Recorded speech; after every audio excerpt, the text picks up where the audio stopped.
阿 Sam， 啲芝士一定唔會過期㗎，我 check 過㗎係。呢個過期呢個幾多年12月開到難開，你冇話咩？我唔知成日呢啲酸性嘢咧，反而係其實好難知道佢有冇壞，其實尤其是啲醬係好難知道有冇壞。大哥過少少。米高同思玲每次清理廚房都好困擾，執出嚟嘅過期食物林林總總，睇起上嚟冇問題，聞下亦都冇壞，但係就過咗期。究竟抌好啊，抑或唔抌好呢？好嘥啊！芝麻醬你捨唔捨得抌嘅啫？你問下。其實好香啊！其實聞落去真係冇乜嘢嘅。好香啊，但係唔會，係啊。你唔半年啊！如果你話期限過咗到嗰件食物本身會腐爛咧，我又唔相信話今日嗰個防腐劑完咗，第二日就爛嘅。即係我覺得都起碼仲有少少時間，我仲可以緩衝嘅。感覺上係覺得過咗嗰個日期之後咧，有機會可能多咗細菌，或者係其實可能已經有啲嘢係變咗質，唔好搏啦咁樣，身體健康重要。過期食物究竟仲食唔食得？抌好定唔抌好呢？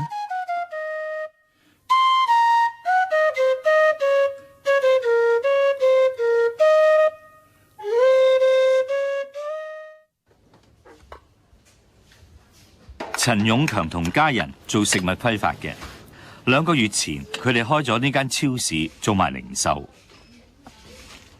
佢就10月28號到期。咁如果到26號或者27號我哋仲賣唔到嘅話，最遲27號一定會出半價㗎啦。超市食品種類繁多，每日嘅食用期都唔同，即使係同類貨品，日子都有先有後。每一日員工都要 check 住食用期，將貨品上架落架。即係嗰啲日子咧，點啲嘢咧，即係擺喺出邊啊嘛，即係就係賣咗佢先。啱啱開嗰陣時冇經驗，同埋落貨冇經驗咧，我哋試過掉咗啲麵包，我哋迫於無奈會掉，但係掉咗一啲，但好老實咁講，其實呢啲有時我都攞翻屋企食。過期即係我覺得可能我身體比較強壯啲啦，但係都接受到嘅。過期都唔係代表係壞嘅嘢咯。只不過係因為佢過期唔可以賣俾人。啲意粉同埋雞粉都係咧，因為好多人火鍋咧用咗我哋啲豬骨湯。哥哥陳勇前做開食品批發，佢話行內都知好多預製食品雖然標出嘅食用期過咗，但係其實都仲食得，只係唔賣得。過咗呢個時間咧，就有機會有問題啦。所以咧，我哋係唔想即係俾人哋感覺到我哋即係過期嘅嘢都去賣。呢個就係一個商譽嘅問題。呢個商譽咧係名譽咧就大於一切嘅。如果個個客都會唱你咧，你都生存唔到噶啦嚇。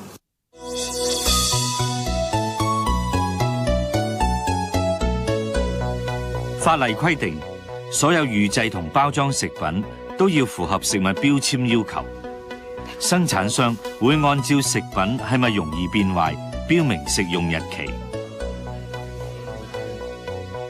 此日期前食用 （use by） 同此日期前最佳 （best before），驟眼睇嚟意思大同小異，但係原來差別好大。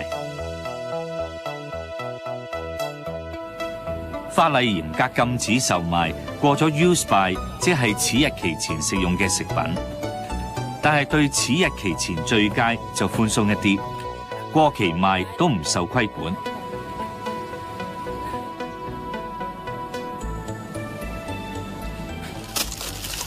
陳勇強每日收鋪之後，都會逐一點算清楚，邊啲貨仲賣得，邊啲已經唔可以賣啦。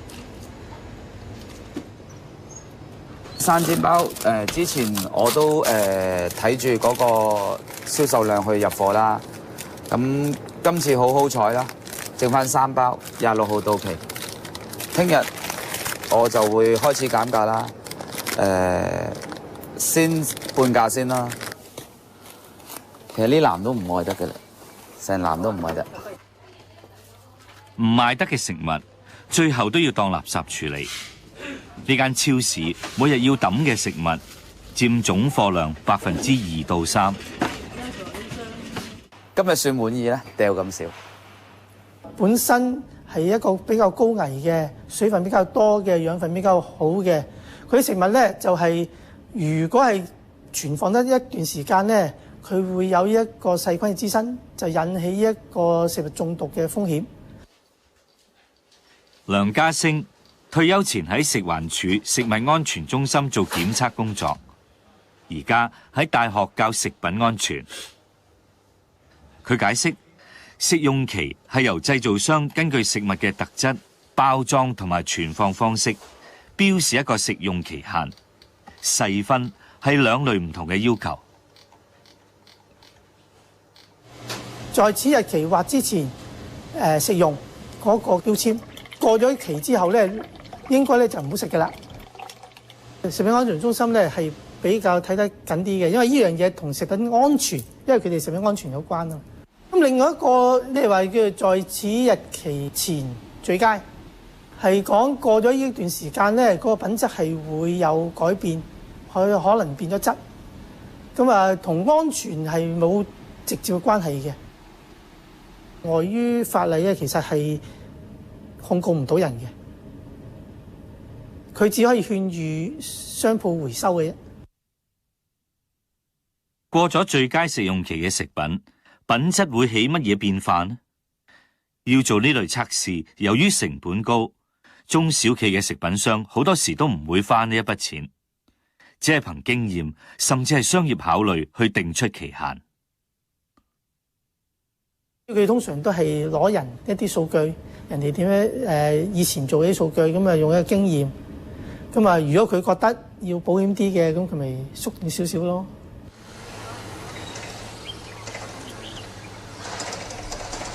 太陽嘅熱力幾耐啊？呢個呢個都大約50日啦。黃國輝3代經營醬園，以前都唔使理產品嘅保質期問題。不過4年前有超市同佢攞貨，所以按法例規定，佢就要為自己嘅醬油定出一個最佳食用期。我哋都係要符合佢啦，咁我哋要諗個食用期上去，就要自己定咯。咁好都幾難啊！我覺得你點可以話黑白分明話4月20號冇事，4月21號就有事咧？咁即係自己都好矛盾。咁但係都要俾個界限佢㗎，咁都要定一個日子出嚟咯。醬油本身鹽分高，又經過天然發酵過程，過往一向都唔使諗幾時唔食得，擺幾耐會變壞等等問題。不過為咗符合要求，黃國輝最後就決定產品出產18個月到24個月內係最佳食用期。就憑我哋嘅經驗咯，憑我哋經驗眼睇，用鼻聞，用個口試，咁我哋咁多年來都係咁做噶啦，都係由我哋主導，我哋都要定一個標準出嚟。咁呢個標準係準啦，抑或唔準啦，我自己都講唔嚟。究竟過咗保質期嘅食品會唔會變質，仲食唔食得呢？我哋攞咗2罐過期超過2年嘅罐頭午餐肉，同過期3個月嘅即食麵，俾理工大學同香港大學做唔同嘅測試。咁就驗下4樣嘢啦，佢總嘅含菌量啦，大腸桿菌嘅數目啦，金黃葡萄球菌嘅數目啦，同埋沙門氏菌嗰個數量會係幾多？經過一輪測試，結果發現嗰啲午餐肉同即食麵雖然過咗期，但係就冇發現到有任何病菌，食落肚都唔會有問題。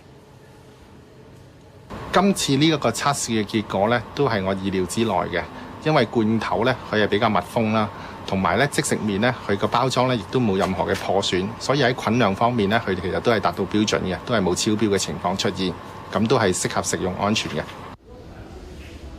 香港大學嘅化驗中心用同樣嘅過期樣本去進行化學測試，睇下過期午餐肉同即食麵所含嘅油脂會唔會出現氧化。食過量氧化食物會致癌，結果冇事。之後佢哋仲揾咗一班營養學嘅師生嚟試食。咁你哋就係睇下個樣啦，聞下啦，或者你可以揾個叉咁樣即係吉下啦，咁就睇下有冇分別。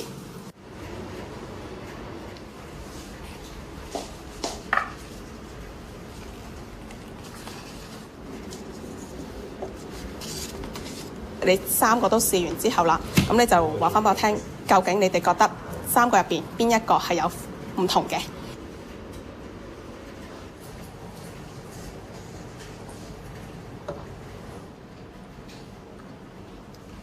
結果大家都食唔出過期同冇過期嘅午餐肉同即食麵有乜嘢分別。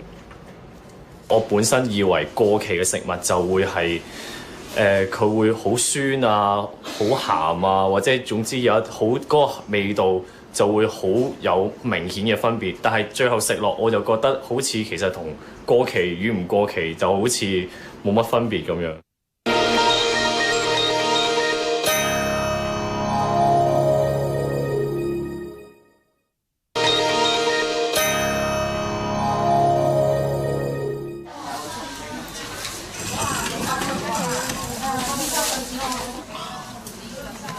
根據公眾衛生及市政條例，售賣標示此日期前食用嘅過期食物屬於違法。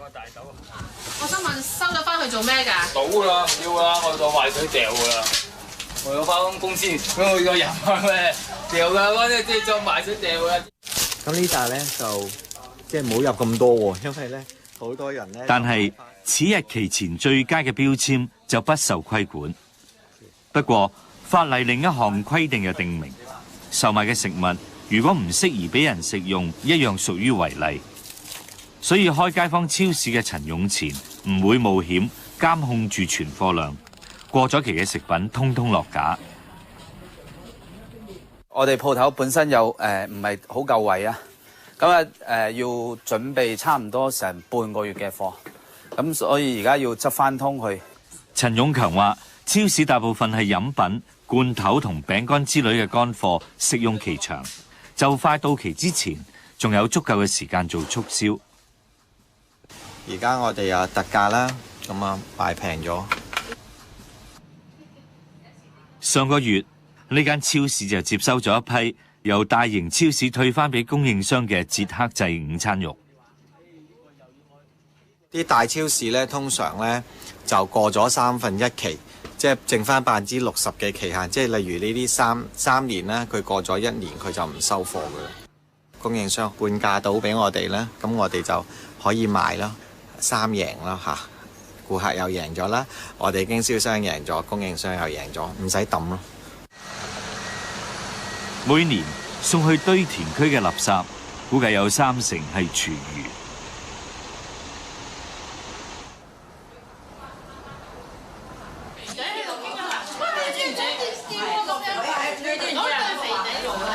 蘇怡推動嘅食物回收計劃，專門向基層市民提供廉價膳食。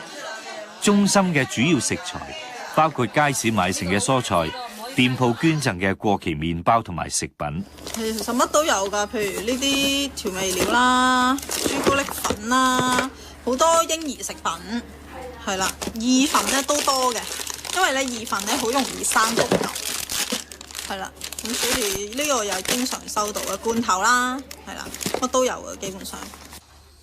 捐呢啲嘢俾我哋嘅人咧，通常都係主動去即係聯絡我哋㗎，因為咧其實即係賣得呢啲有機食品嘅人，其實通常都係一啲即係關心環境啊，即係佢哋先至會支持，覺得要賣有機嘅嘢。咁所以其實佢哋都會覺得，即係雖然係過咗期，但係明知係食得嘅，咁樣掉咗去，其實係好浪費咯。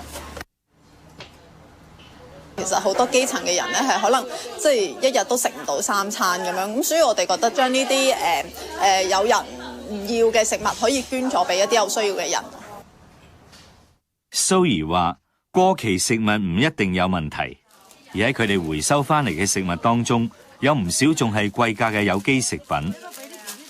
不過送俾街坊嗰陣，佢哋會提醒佢哋，過期食品要盡快先食用。其實如果你話我哋自己食得好嘅同事咧，就即係其實大家都明白，都知道係冇問題，同埋都真係試過係 OK 嘅，唔會肚屙嘅。個乾蝦冇咧，佢係唔會令佢有味道嘅。你見呢個係酸酸地嘅味咧，即係佢會好味。Sunny 經常同 Becky 拍檔舉辦麵包工作坊，教人做麵包之餘，亦向學員灌輸珍惜食物嘅觀念。其實我哋平時都有好多即係出邊叫做過咗期嘅嘢啦，但係我哋都會食嘅。過期果醬、過期嘅嗰啲意大利粉啦，有啲醬啦、豆奶啦、果汁啦。試過咧收一啲過期嘅有機啤酒啊，咁係成過千支咁樣，唔知幾廿箱咁樣，就飲咗我哋幾個月咁樣。咁然之後咧又試過一啲嗰個豆奶都試過，不過好似就唔係過期，係個包裝有少少問題。咁佢又係回收，咁我哋都係攞嚟飲咗幾個月啦。Sunny 最初發現啲鋪頭通常會將啲得返2-3個月就到期嘅有機食品減價促銷，再賣唔去就當垃圾抌。佢唔想浪費食物，於是大批買入。結果食完亦發覺冇乜嘢唔妥，之後佢就放心買過期食物。出㗎啦，一次過出㗎啦。嗰個最佳食用日期係咪真係好科學咁話？係咪過咗1年之後，佢嗰個菌量咧就會生長到你嗰樣嘢係無法進食嘅咧？咁樣係咪一食就會病嘅咧？咁樣其實會唔會反而係可能嗰個製造商係為咗自己控制自己存貨或者成個生產流程控制嗰個現金流嘅一啲方法？我可能呢一批嘢我賣咗，我話1年過期，然之後咧我其實咧就可以令到我成盤生意好順暢啦。我哋知道嗰樣嘢原本係點樣㗎嘛，即係佢新鮮嘅時候，或者佢啱啱醃嘅時候會係點嘅咧？咁樣我哋試過啦，知道佢嗰陣時係咩味啦。萬一佢真係過一段時間，我哋咪去試咯，即係睇個樣嘅。佢冇發毛咧，佢會多咗出咗水喎，或者係已經個質地變咗啦咁樣，咁顏色變咗啦咁樣，再聞下氣味啦，會唔會有啲腐壞嘅氣味啦？因為佢新鮮同埋佢新鮮醃啊，或者係佢變壞咗嘅味道係會差好遠嘅。咁再食下落去，會唔會肚痛咧？咁或者會唔會係唔舒服咧？咁樣我哋即係試一輪先，咁樣就真係發覺OK 喎，咁咪用咯。介紹下味道先，呢個係Sunny 呢一日特登帶咗啲過咗保質期1年有多嘅果醬俾學員試味，另外一樽就係未過期嘅，等學員有得比較。譬如果醬先算啦，其實係好甜咁，好多糖咁啊。咁咧其實就係啲人以前用嚟保存食物嘅一啲方法嚟噶嘛。咁樣嘅時候，我哋即係只要可能根據翻我哋自己嘅即常識嘅判斷啦。譬如你聞下佢啦，咁然之後你睇下佢有冇發毛啦，你睇下佢有冇可能佢水汪汪嘅。揀咗個有過期嘅試，其實應該都冇乜嘢嘅，我估，所以我就試下咯。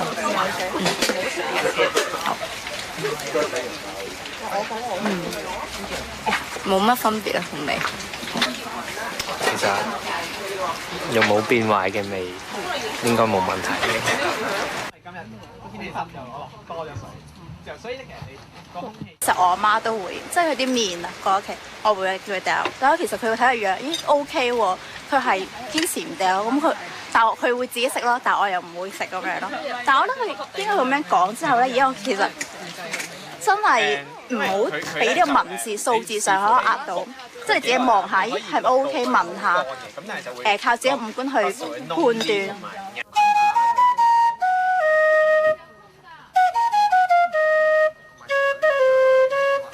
高興有人認同我哋嘅咁樣啦，即係我哋都希望可能佢真係會自己都可能會留意呢樣嘢。有好多時大家唔留意，總之係啲人話俾你聽係乜，咁你就唔跟㗎咯咁樣啦。即係簡單到係食物咁樣去話俾你聽呢樣嘢過期咯咁樣啦，咁你就會抌啦。咁但係其實就除咗唔係話大家一定要食晒過期嘅，而係希望大家對於身邊嘅事物啊，或者尤其是生活上好細節咁呢啲咁，都係會了解翻、諗翻究竟點解有個所謂咁嘅規條咧？個規條係咪我哋一定要去遵從晒嘅咧？我哋係咪可以憑自己嘅常識、憑自己嘅一啲知識去判斷究竟嗰樣嘢係咪合理、係咪啱嘅咧？咁樣咯。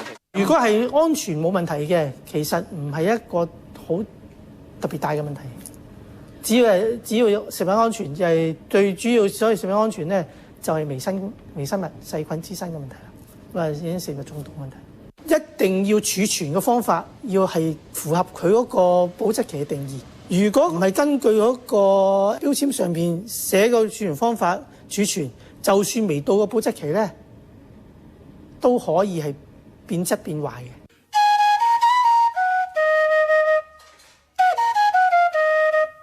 食物過期唔代表有問題，同樣食物未過期又唔一定安全。食品製造商喺法例規範下定出嘅食品期效，有幾多係有根有據，有幾多只不過係貪方便，又有幾多係為咗加快銷售呢？下次抌過期食物，大家不妨先諗一諗。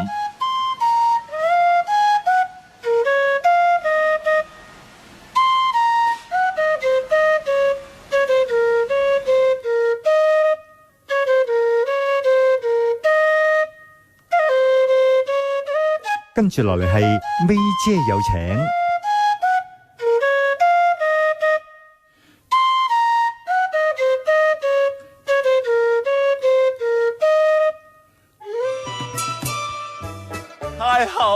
太后你去咗邊度啊？點解新年流流太后你先至抌低奴才一個人喺深宮呢？佳節當前，邊個俾利是奴才呢？各位市民，如果你喺街度見到呢一位大口唔知係咪雙妃嘅婦人嘅話，麻煩你快啲通知頭條新聞，我哋揾緊太后，希望同佢一家團聚啊！我哋希望喺呢個龍年祝大家頭條新聞有朝氣，頭頭是道，朝氣勃勃。希望大家好似呢位婦人咁樣，口大食四方，口沒遮攔，恭喜恭喜！